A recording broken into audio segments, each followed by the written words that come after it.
Candidates, if you could make your way to the stage, we'll begin in about a minute.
Well, good evening and welcome to the 2015 Shakopee School Board Candidates Forum being held at the Shakopee campus of River Valley Church. Tonight's debate is being sponsored by the Shakopee Chamber and Visitors Bureau. My name is Rob O'Neill. I'm the pastor of Brookwood Community Church and a member of the Chamber, and I'll serve as tonight's moderator. Our candidates who are present this evening for school board are Mr. Reggie Bowerman, Mr. John Canny, Ms. Beth Ann Lavoie, Mr. Ken Ludzak, Mr. Matt McKean, Mr. Tony Poss, and Ms. Angela Tucker. Would you give our candidates a warm welcome this evening, please?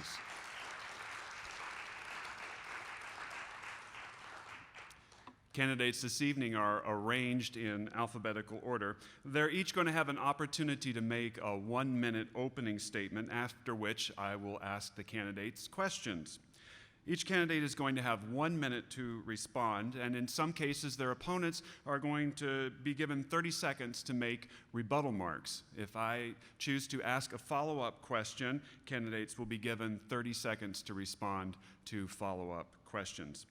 Each candidate is now going to have the opportunity to make a 1-minute opening statement, and we will begin with Mr. Bowerman. Good evening. My thanks to the Chamber for sponsoring tonight, for River Valley for hosting. Our schools are filled with dedicated professionals who are providing an excellent education to our kids every day, and I know that that's true because both of my children are a product of the school district. My daughter is a first-year PhD student in grad school, and my son is a college junior, probably on his way to grad school as well.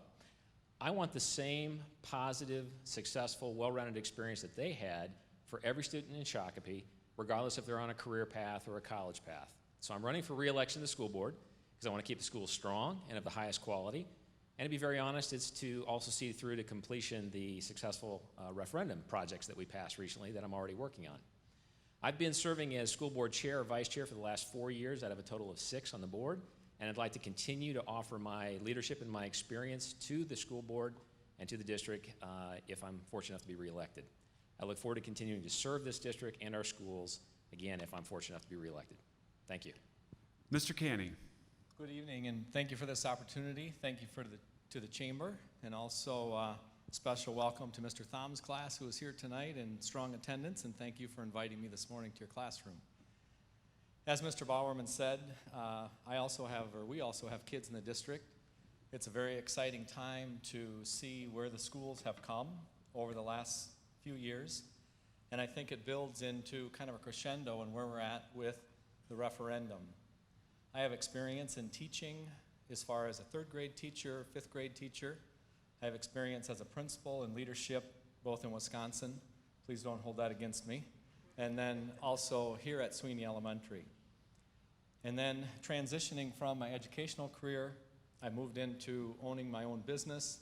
And so I look at that experience and I hope that I can bring again to the school board experience in both schools, education, and in business, and help us to take the serious decisions that we have now and how we allocate those funds that the public so graciously allow us to spend. So I'm excited for that. I'm excited for our kids.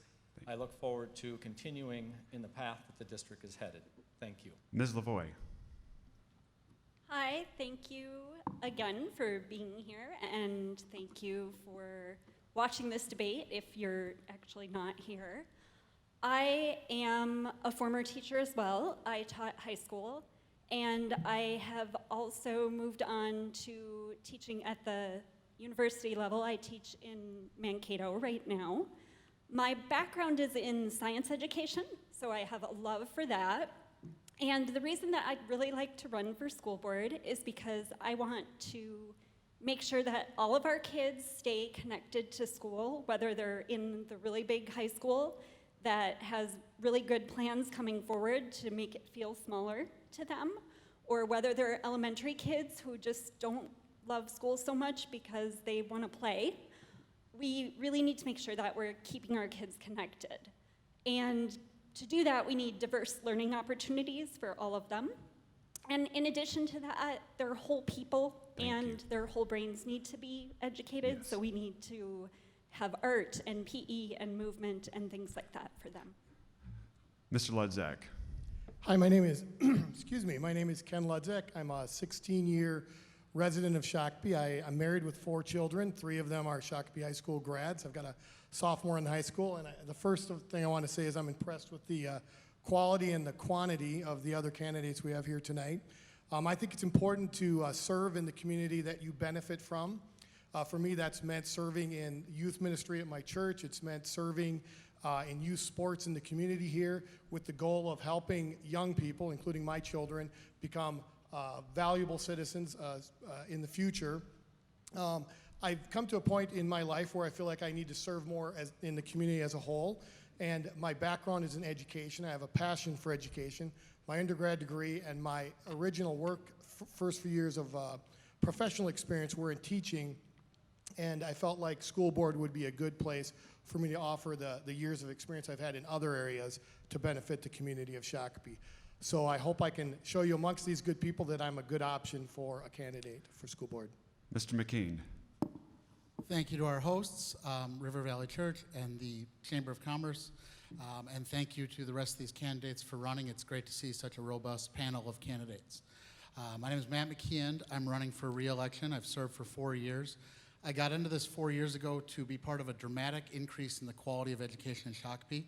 I believe we've made great progress, but there's much to do, and a lot more as we continue to evolve. As Mr. Bowerman said, bringing the referendum to life, seeing the new academies at the high school, engaging in changes at the elementary level and district-wide. I'm excited to be part of the future. I hope I am re-elected and able to continue serving.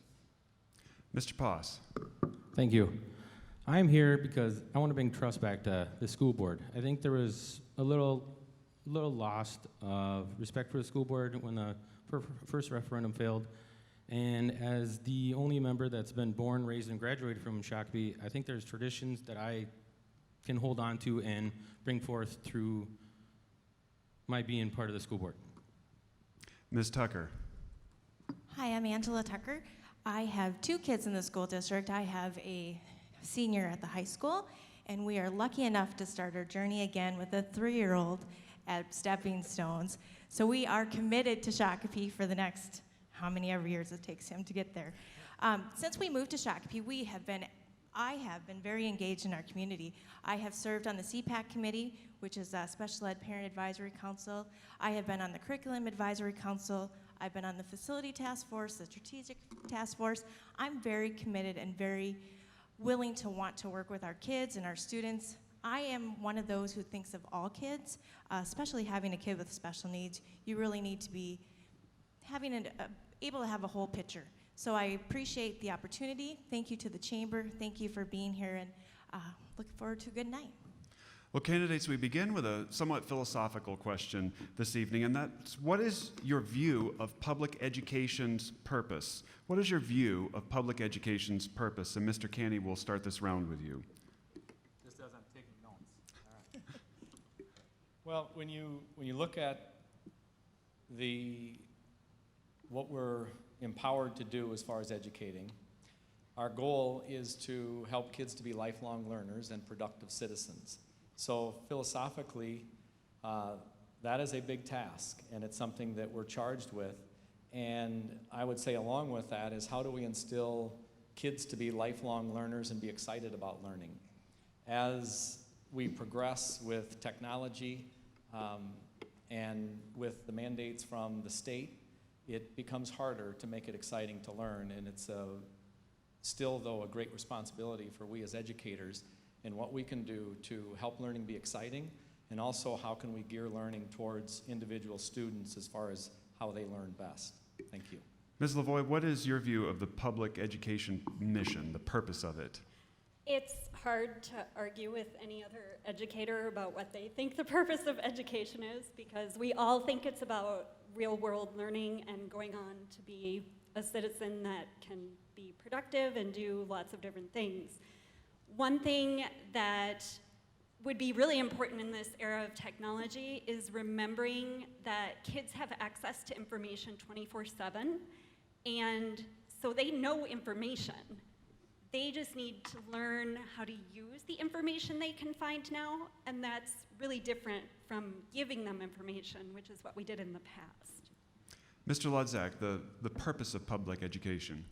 I'll echo what the other candidates have said a little bit. I do feel the purpose of public education from an overall standpoint is to generate productive citizens for the future of our country, for the future of our world.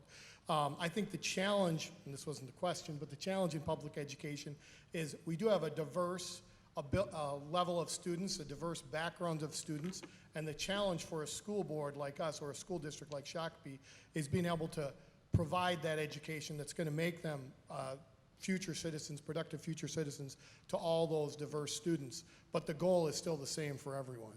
Mr. McKeon, the purpose of public education. Purpose of public education is to help every student reach their full potential.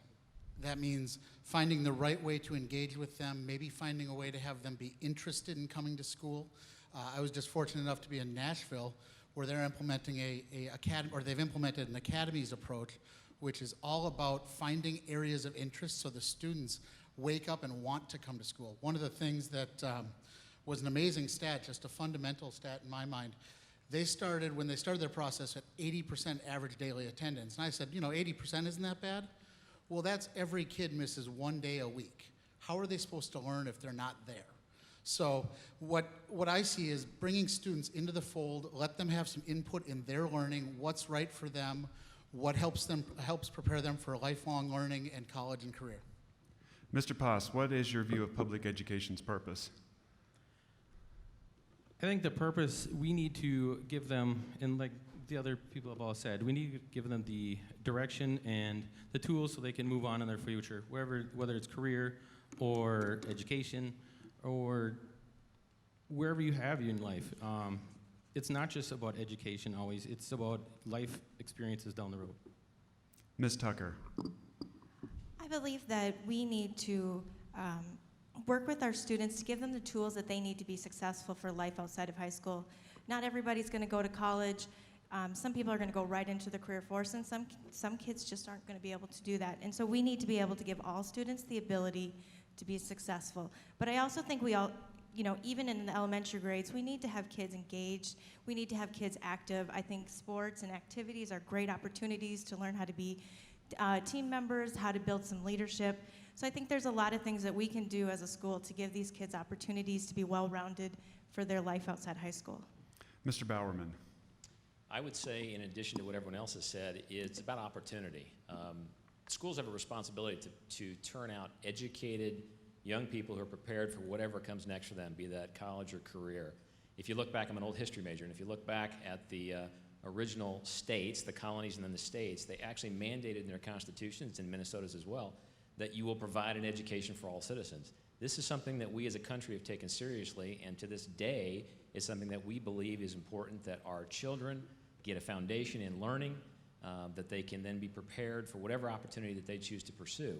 So I believe it's turning out that educated citizenry who are, as Mr. Ludzak said, solid citizens to contribute to our broader society.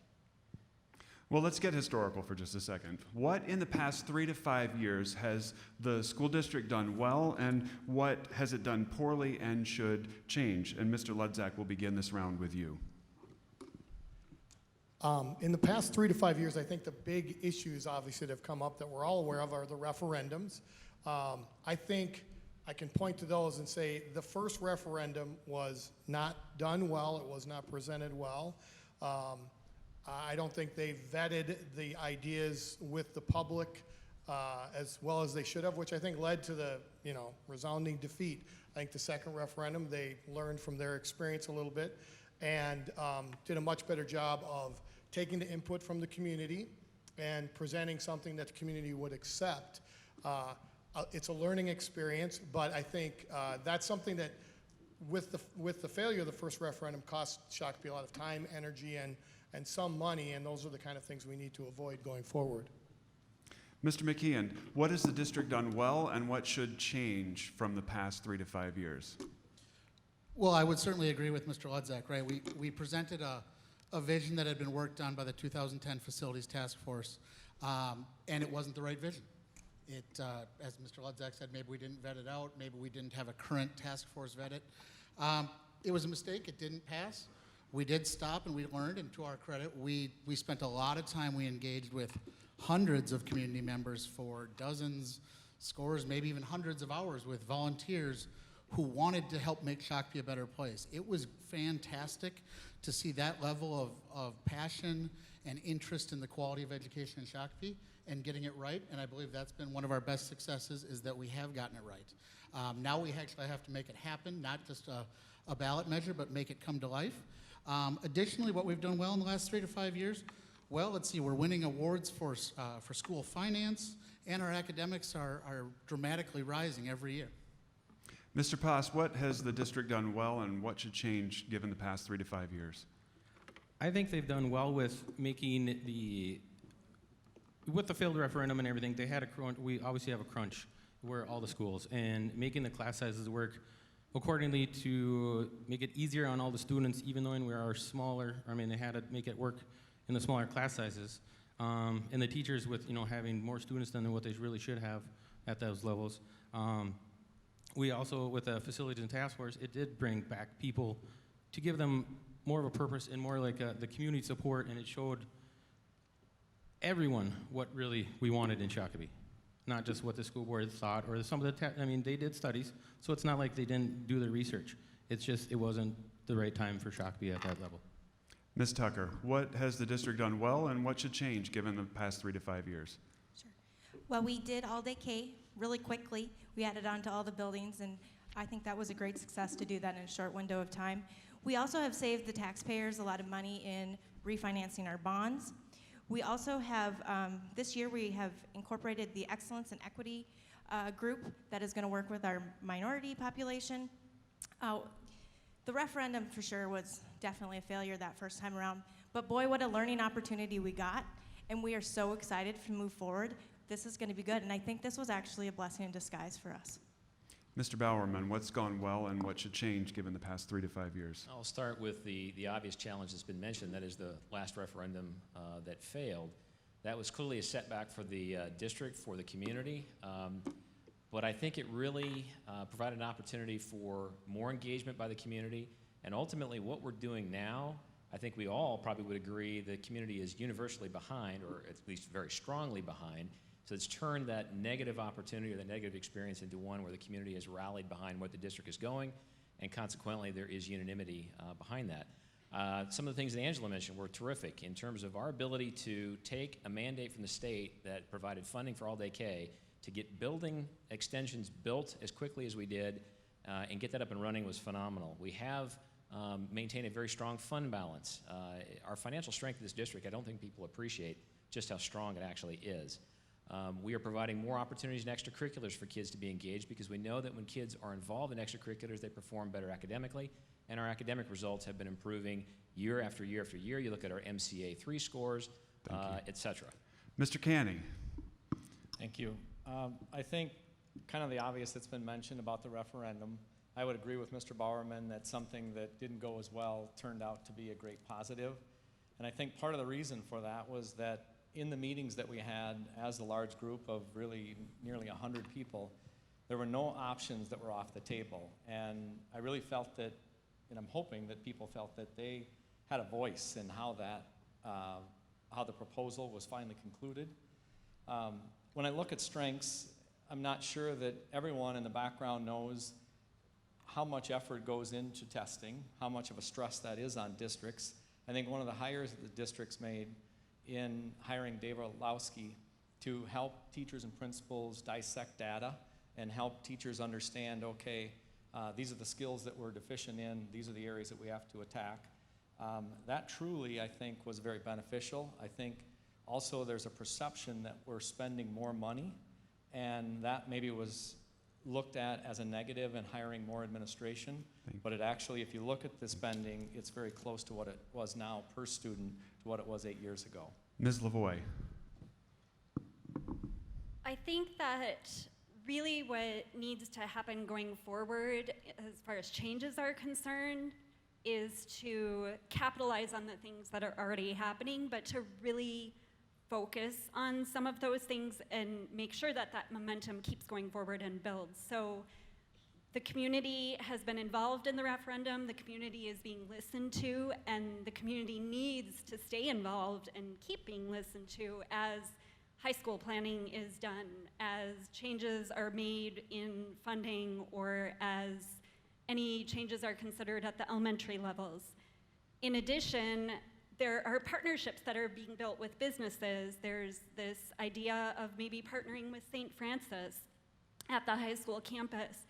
There are so many resources out there in the community that if we keep them involved, we can give our students a lot more opportunities by having those people involved.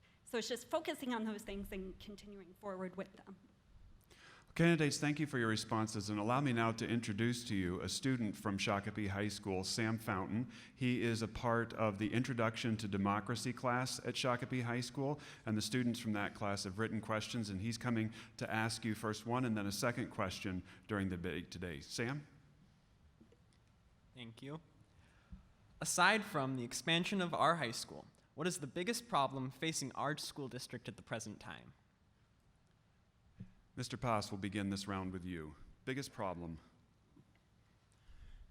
Relocating the fields that are going to be replaced with the expansion of the school. Everything needs to have, the gym classes need to have places to go outside, the practice facilities for sports. I know this is a lot of sports conversation, but to make it more, especially with the ninth graders coming to the high school, we're going to have to transport them to the locations so they can get the true practice facilities that they can get.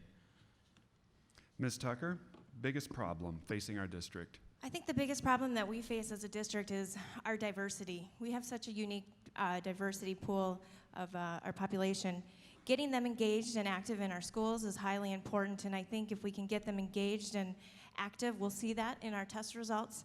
I also think that this excellence and equity group that's coming, or that's here, I think they're going to help, and I really think that we need to have opportunities for all kids and not always focus so much on those high flyers and the low flyers. I think we really need to get more of our diverse population, even in the community, actively involved in our schools. Mr. Bowerman. I guess I would say that every time we fail to meet a child's needs, whether that's in the classroom or in extracurricular activities, somehow where they fail to reach their highest potential is a failure of the school district. That's not from lack of effort, that's not from lack of trying, but it may simply be because we missed the signal in the classroom. We didn't have a resource that would have made a difference for that child. We didn't have an extracurricular activity that they could get interested in and excited, because we know that kids who participate in other activities at school perform better academically. So I don't see this single event that you can, or single item that you can fix and flip that switch. It's trying each day, every day, all of us in the classroom, administration, school board, in terms of making sure that we provide the resources necessary so we minimize those chances where that child in that instance doesn't get what they need to learn and to succeed and to achieve to their fullest potential. Mr. Canny. I think a big concern that's been out there is our growth, and I know that you targeted the school addition, that's going to help remedy some of that, but how do we grow year after year, and how do we address those needs as we become bigger as far as staffing? And I think, to echo Mr. Bowerman's point, as we grow, we've got to make sure that we're still recognizing where our kids are. And it seems kind of cliche because we always talk about growth, but there are some real issues in our schools that are being impacted just because we're growing, and it's like we're constantly expanding, and how do we keep ahead of that curve? So I see that as a real big concern. Ms. Lavoie. I see one of our biggest problems connected to what a lot of people have been saying, which is keeping all the kids involved in school. However that is, they need to feel connected to school. But my take on that is a little bit different in that we need to address even more than we already do, because our teachers are doing a great job of already doing this. Kids need to move around, they need to do art, they need to do music. Research shows that when they do those things, they learn better. So if we can incorporate those kinds of things more into their learning and have other opportunities for them to connect to their learning, that is going to spur the whole district forward. Mr. Ludzak.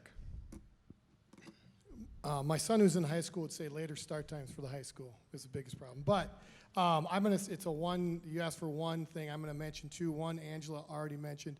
I think the minority community getting involved in activities is important. I think that's lacking to some extent, and something as a school board, we need to come up with incentives with ways to improve that. And then going forward, this is maybe not a problem today, but I do think with all the new opportunities for jobs that are coming to Shakopee in the next few years, that's going to be a stress on the school district to provide services for the students, the children of those employees that are going to move to the area. And that's going to be a challenge going forward over the next several years. Mr. McKeon.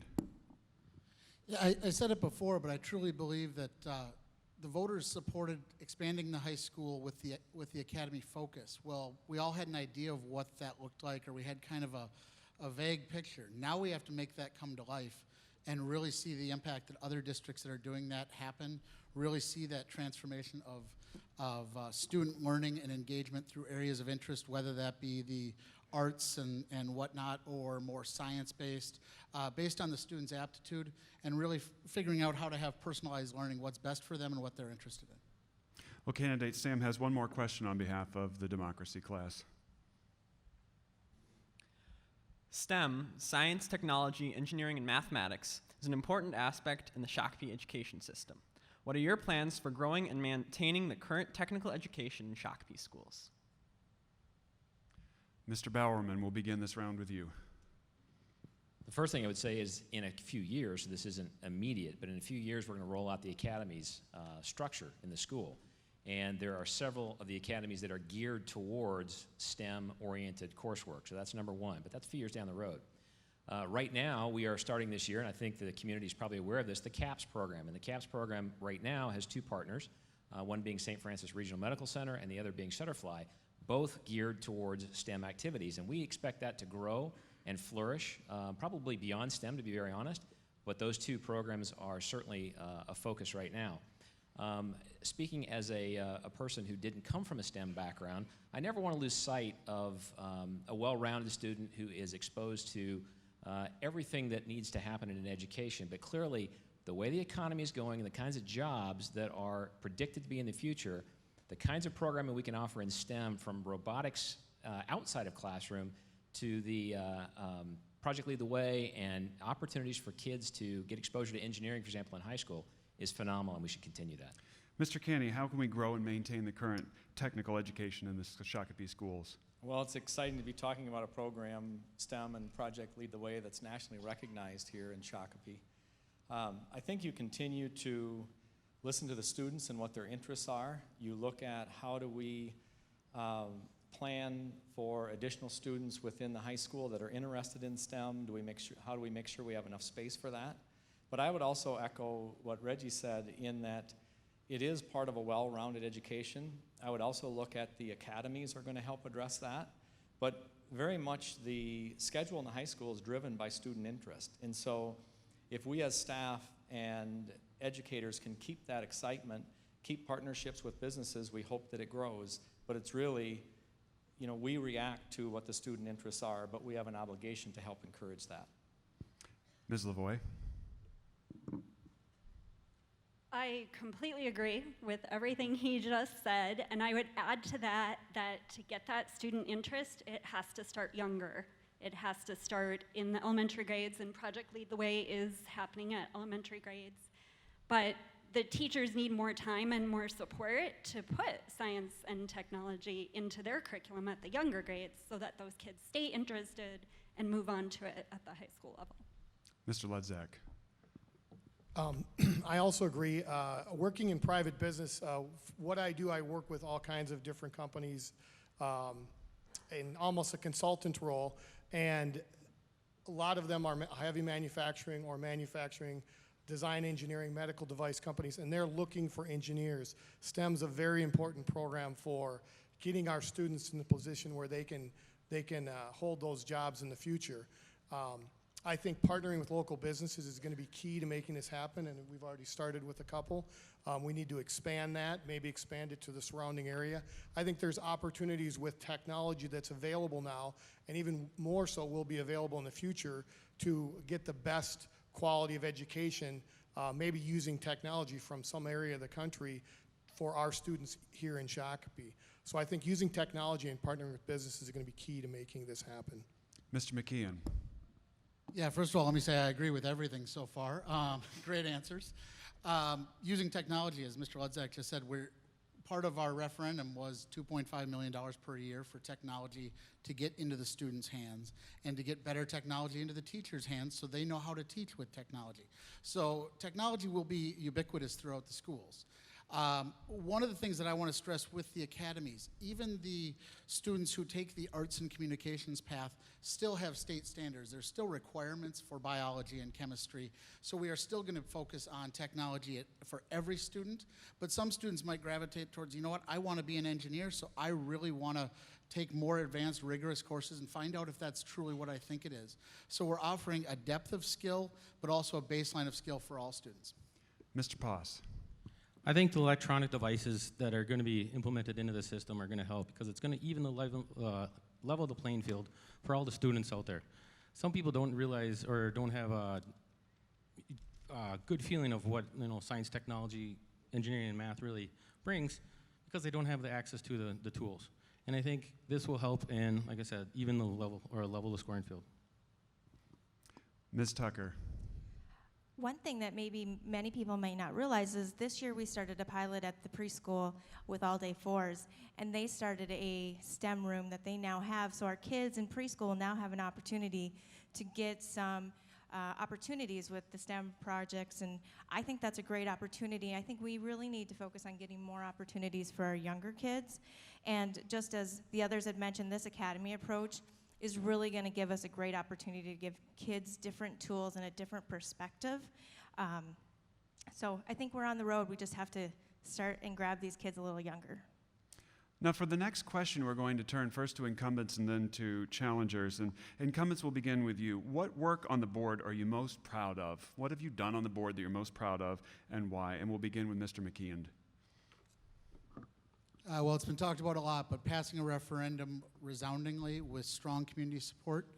I did a little bit of research onto the people who voted in Shakopee in school elections over the last 20 years, and I found out, and I passed this along to our Vote Yes committee leaders, there were 1,179 people who voted in their first school election this last May. 1,179.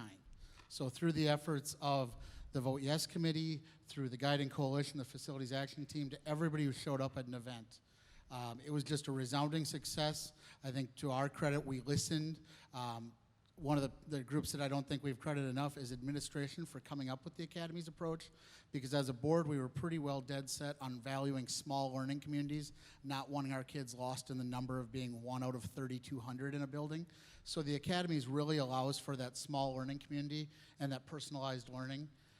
So I think that was just a fantastic, innovative way to reinvent education in Shakopee. Ms. Tucker, what are you most proud of your work on the board? There's so many things that we have a board have done, but what we do, we can't do without our teachers and we can't do without our administration. But I have to say the most exciting thing for me is this CAPS Academy, this opportunity to give kids real-world work experience while they can maintain getting high school credits, college credits. These kids, I've talked to a few of them, they are learning things that they wouldn't even learn in a classroom. They are going to be so set for the future. And for me, that's my it just happened, but it's my biggest highlight of being on the board. Mr. Bowerman, what are you most proud of from your work on the board? First thing I would say would be the rebound after the previously failed referendum. And I don't mean necessarily what we went to. It was the fact that the board and the administration, for that matter, took a step back, said obviously what we put forward was not well received by the community, but we didn't dig in our heels. We didn't pout, if you will. We went back and we said, how can we put a process in place to engage the community and understand more deeply and better what it is that they were interested in and would support, because it was not an option to do nothing. That was not an option on the table.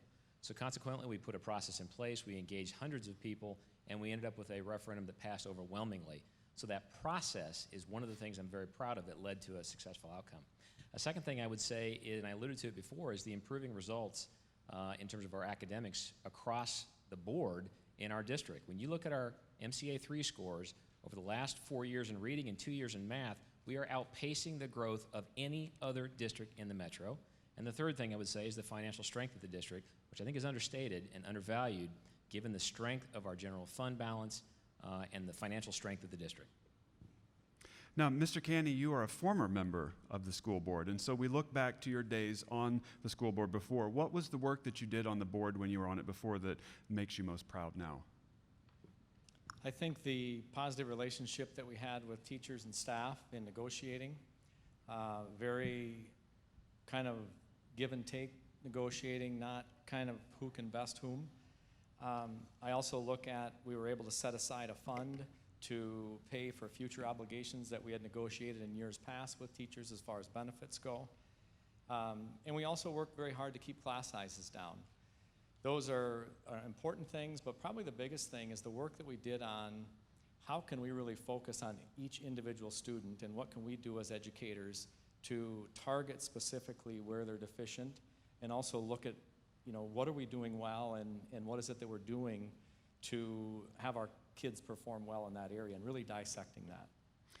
Challengers, we're going to change the question just a little bit for you and describe for our voters how you went about acquiring the information you needed specific to this district's priorities, to the opportunities and successes that our district has in order to prepare to run. So in other words, tell us specifically what homework you've done to prepare to be on the board. And Ms. Lavoie will begin with you. I have looked into the district's school board meetings. I attended one. I have been following the referendum very closely. There are quite a few people in the neighborhood where I live, and my husband is actually one of them, who weren't real supportive of the referendum idea. So I did a lot of research into where was the district getting its enrollment numbers? Where are they getting these ideas for cost projections for adding on and doing other things that they could do in the referendum? So I did a lot of research at that point in time, which was before now. In addition to that, I have looked into different programs that are going on in the district and have asked questions of teachers and different administrators to find out what is the St. Francis project idea that is going on right now and other things like that. So. Mr. Ludzak, tell us how you did your homework in getting ready to serve on the school board. In a couple of different ways. I have attended some school board meetings, and I've watched some on wonderful public access television. Probably more so talking to people in the community, friends that I'm associated with, whether it's through youth activities or church. My wife is an employee of the district. She works at the East Junior High, so I know a lot of the staff members, spend time talking to them, just to get a better idea of what's going on in the district, what their view is, what other people's view is. So it's really come from attending some of the meetings and looking at some of the formal things that are going on, but really getting a feel for what the community thinks is going on behind that. Mr. Poss, tell us about the homework you've done to prepare for a seat on the school board.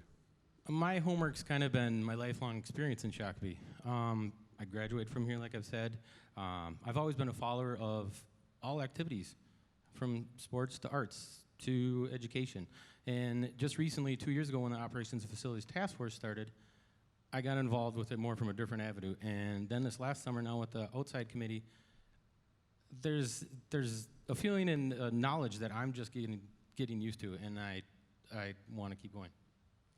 Well, challengers, we're going to stay with you for the next question and ask, what experience do you have with complicated budgets like a school board or school district's budget? And Mr. Ludzak, will begin with you. I've been involved. I've ran my own business. I've started, sold a business in the past. I still have one company that I still maintain. I've been a director of sales, working on a budget for a company for a number of years, and vice president of sales with the company before that. So in private world, I have some experience. I've also sat on the board of a nonprofit and been involved in their budget. I've sat on church boards. That was a foundation. I've also sat on church boards and worked on the budget in those areas. None of them approaching what the school budget is, I will say that, including the businesses, but multi-million-dollar ventures or organizations that I had to be responsible for the funding. Mr. Paas, complicated budgets. I have not had anything to do with big, like school budgets, like Ken said. My personal job on inside sales, so I'm dealing with constant bidding on different projects and trying to stay at different levels. When we know where we need to be, we hit those numbers. I also, with this outside committee that I'm on this summer, we know what we're allowed to spend after what the referendum went through. And we want bigger things and more added to it, but reasonably we can't. And we have to pick what's most important at this time. Ms. Lavoie, complicated budgets.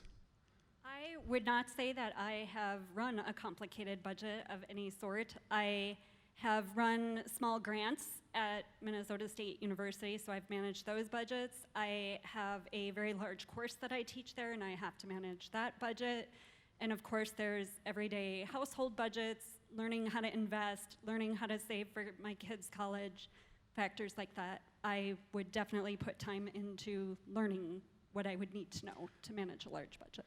Well, incumbents, we want to ask you then, what is the process, or what would be a process to determine if a proposed budget is going to be good for the district? Ms. Tucker, we'll begin with you. What's the process for determining if a proposed budget is going to be good for the district? I think we need to take a look at where are we at and what are we going to do. What are the funds going to be used for? And if they're going to go towards the students, then obviously we need to do what we can to give the schools what they need, or the students what they need.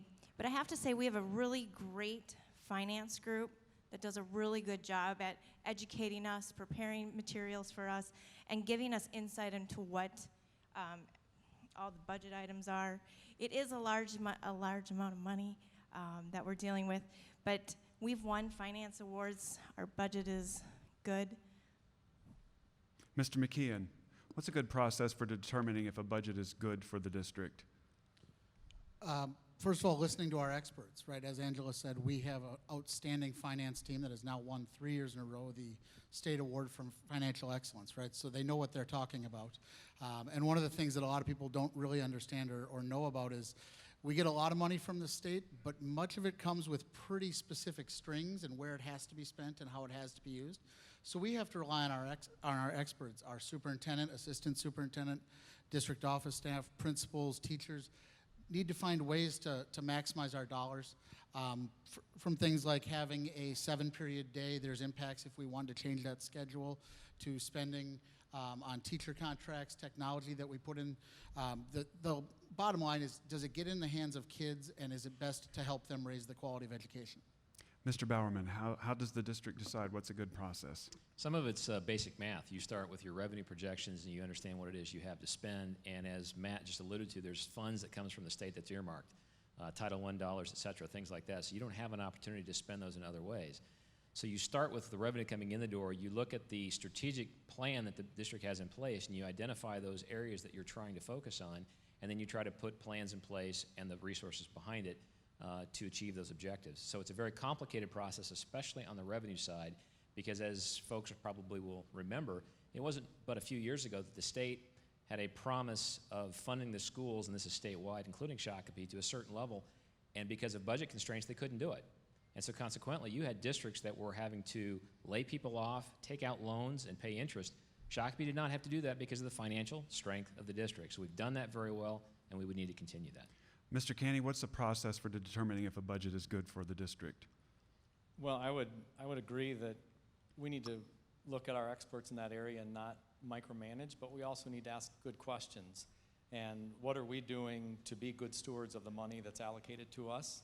I would agree that our budget is in good shape, but even with that, what can we do better to make sure that our spending is done well and can benefit students mostly? And one example of that is when I was a principal, we would be given our budget and then that would be allocated out.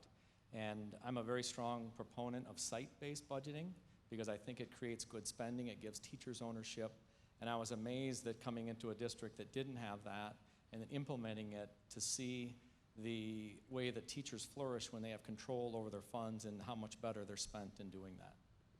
Well, candidates, our time is running out, and if people have additional questions, and I just set aside a very large stack of good questions that I had wanted to ask you all this evening, you are welcome to connect with candidates after this evening's debate or to contact their campaign offices. You can also find out more about our candidates at the Chamber's website, shakopee.org. Each candidate, you will now have 60 seconds to make your closing statements, and Ms. Lavoie will begin with you. I am a parent of 2 kids in the district. They're a first grader and a second grader. I am interested in being on the school board and listening to the community and making the district better for my kids and all the other kids that are in the district. I'm interested in doing that for a very long time because my kids are so young. My main thoughts when I make decisions or would make decisions on the school board would be about, are we providing diverse learning opportunities for kids so they can connect to school in some way, whatever way that might be? And are we educating all the parts of their brain, not just focused on reading and writing and math, but science and art and music, all the different arts, all of those things are really important for our kids' learning. Mr. Canny. Well, thank you for an exciting evening, and thank you to the audience here for holding out with us. I am really excited about our future with Shakopee Schools. I'm excited about where we've come, and I'm excited about where we're going and what we can do as leaders. I'm also excited about the people that we have up here in this panel. We have very well qualified people, and I think regardless of what you choose, we're going to be in good hands. I also look at the perception of the Shakopee schools, and it really saddens me to see that we have a part of the public that feels like the school district is not being transparent. That's not my opinion, and it's not my reality, but I feel like we as a board have an obligation to look at the public and try to find out what is it specifically that's going on that's making people feel like we're not spending funds well and that we're not being transparent. That would be a number one goal of mine, along with very excited fashion of looking at the opportunities that we have as far as the referendum, both being the technology and the addition to our high school. Thank you. Bowerman, I'm sorry, Mr. Canny. Mr. Bowerman? Thank you again to the Chamber for sponsoring, for River Valley for hosting, for all of you who've shown up tonight, and anyone who's watching at home, because the fact that you're doing that indicates you're interested in public education. We appreciate that. I also want to extend my thanks and my best wishes to my fellow candidates. The fact that you guys are here tonight indicates you're willing to serve, and not everyone can say that, and I applaud that. We've got a lot of dynamic growth and change going on in Shakopee as a whole, and certainly in the school district, and it's impressive, but it's also challenging. I believe that I offer a nice blend of several years of board leadership and board experience. I've been involved in local education in a variety of ways over a number of years. I've got a solid grasp on the issues that this district faces, not the least of which is the referendum, because I'm intimately involved in that. And I bring nearly 30 years of business, leadership, management, and experience, all of which will help me serve this community, our schools, and our kids. I certainly hope to be one of those that you pick this fall. I ask you for your support, and I ask you for your vote on November 3rd. Thank you. Ms. Tucker. When you think about why should I be elected as a school board member, I think of a couple things. One, I'm completely committed. I have yet to miss a board meeting since I've been on the board in almost 4 years. I have a high attendance rate in my committee meetings. I've been the board clerk for 4 years. I also think I'm a diverse person on the board. I have 2 kids, one's a senior and one's a preschooler. Both of them are African American. One has special needs, one is typical. I bring a different perspective than maybe my fellow candidates would bring. I also think that as a board member, we have learned a lot in this last 4 years with a failed referendum, a past referendum. We've heard from the community. We've gotten a lot of great, valuable information. And I think that we are in a great momentum and we have a lot of great things ahead of us. And I would appreciate your support come November 3rd. Mr. Poss. Thank you. I hope to get your vote because I am unique. I am original Shakopee. I have traditions that some people don't, and I want to bring those towards the future. I don't want to just dwell in the past, or I shouldn't say dwell in the past, live in the past. We can't do that. We have to move forward. And I feel with as passionate I am about Shakopee and just getting started, and I want to see these last summer and then this summer with the committees I've been on, I want to see it followed through on. I want to finish what I started, and I also want to bring, I want the community to be able to, like I said earlier, trust back. And I feel like with me and my family, the way we've been raised, people feel comfortable where they can talk to me if they have any problems in the streets. Mr. McKeon. Thank you. I wanted to start off by saying that I have been a long-time resident. I've been here since 2001, not as long as Mr. Paws here, but I have been here. It's home for my kids. They've lived their whole life here. I'm fortunate enough to have 2 kids who are students at Sunpath, and I'm dating a wonderful woman who has 2 kids here in the audience who are one's at Jackson and one's a preschooler. So I'm getting a view of different elementary schools and learning more and more. I bring human resources experience. I've been involved for 4 years now on our negotiations committee with all different groups, teachers, principals, superintendent. One of the other things I bring to the table is that I'm very active in the community. I'm active in the Lions Club. I'm also on the board of the Shakopee Alumni Association, even though I'm not an alum of Shakopee High School. And my main focus is just what it was 4 years ago when I was first elected, is to dramatically increase the quality of education in Shakopee. I would like to be part of the bright future here, and I'm asking for your vote on November 3rd. Mr. Ledzak. Thanks for the opportunity. We have some excellent candidates, as Reggie said. I'm honored to be amongst them. I do think I offer a couple of unique abilities that could be a benefit to the community, and one of those is being an outsider. I haven't been on the school board. I haven't been through the referendum process for the past 4 years, and I think it might be good to have a perspective of someone who wasn't intimately involved with that process. I also, in private business, my role is to look at organizations, large organizations, and help them become as efficient as they can be. I think that could benefit the school board as we look at utilizing taxpayers' dollars. Are we doing things the best way possible? I'm used to asking those hard questions. So because of that, I feel that my background with my outsider perspective, the fact that I'm experienced in helping large organizations become more efficient, and I do have a passion from my history with seeing quality education, would make me a strong candidate, and ask for your support on November 3rd. Thank you. Well, as we close this evening, allow me to remind you that the views expressed in tonight's debate are those of the candidates, not those of the Chamber and Visitors Bureau. The Chamber is sponsoring tonight's event as a service to the community and has gone to great lengths to ensure the objectivity of this forum. The Chamber does not endorse any candidate, but seeks to provide you, the citizens and voters of Shakopee, with the information you need to make an informed choice.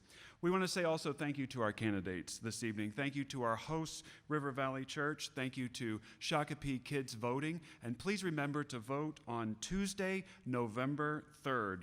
We'll now take a brief intermission while we prepare for our City Council debate. Good evening.